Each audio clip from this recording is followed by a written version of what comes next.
नमस्कार दर्शक मित्रों, आप देख रहे हैं जीपीएमसी न्यूज 24/7 लाइव। શ્રી કલ્કી તીર્થધામ પ્રેરણાપીઠ દ્વારા તારીખ 4 થી 13 જાન્યુઆરી સુધી મનસા મૌન ધ્યાન યોગ સાધના કેન્દ્રમાં સુંદર શિબિર યોજાઈ, જેમાં 32 સાધકોએ સાધનામાં ભાગ લીધો હતો. મુખ્ય વક્તા વ્યાસપીઠ ઉપર પરમ પૂજ્ય યુવા સંત શ્રી પંકજદાસજી મહારાજ ખેડ બ્રહ્માવાળા શોભાયમાન થઈ તેમની દિવ્ય અમૃતવાણીનો જ્ઞાન લાભ આપ્યો હતો. આ શિબિર દરમિયાન પ્રથમ 4 દિવસ સત્સંગ સાથે સાથે ધ્યાન કરાવવામાં આવે છે.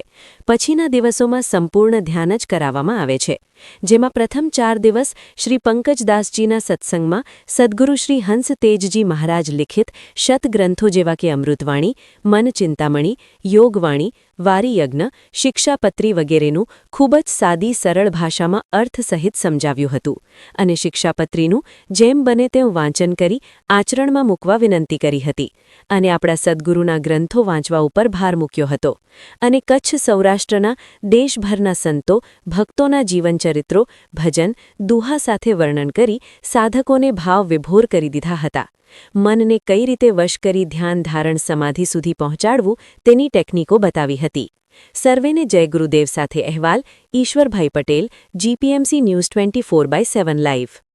છેલ્લો ફેરો છે, બસ હવે મારે પાછો આવું જ નથી. અહીંયા આટલું મનને મજબૂત વાંધો નથી. સારું કામ ને ભક્તિ ભાવ યોગેશ્વર તેજે કાંઈ જીવને વધારે. પાછું બહુ સરસ ડેફિનેશન કરી છે કે એનું કાર્ય શું હોય. વૈકુંઠની વાટમાં હે ઉભો જો રહીને નરકે જાતા જીવને વાળે રે યોગેશ્વરો. કે જીવન એવું થઈ જાય એનું કે પોતે તો વૈકુંઠની વાટમાં ઉભો છે પણ બીજાને નરકે જતા ને પાછા વાળે કે ઈ યોગેશ્વર પૂરા. ઘણી બધી લગભગ આઈ થિંક 62-63 યોગવાણીઓ છે.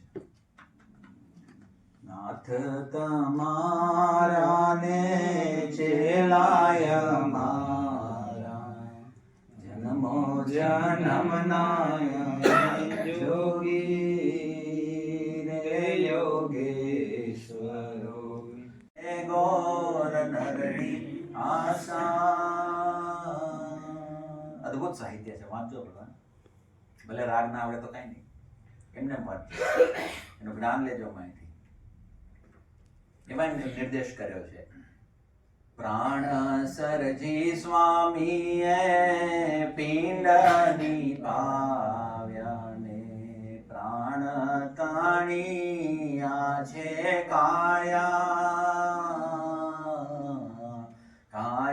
મધ્ય બુધ કર્મ જો મેલ્યાને રક્ષા માહી રે ઓધાર્યા રે યોગેશ્વરો. પણ યોગેશ્વર કમાવો. બહુ સરસ શાસ્ત્રો છે. યોગેશ્વર તેજે કાઈ જીવને ઓધારે ને જન્મ મરણ રાતે લેખે અગમ જાણે ને નિગમ પીછાણે ને સુના કાળા. કહેવાનું તો મેં પહેલા દિવસે કીધું હતું કે જ્ઞાનનો દરિયો કર્યો છે. બોલવામાં પૂરું ન થાય, સાંભળવામાં પૂરું ના થાય.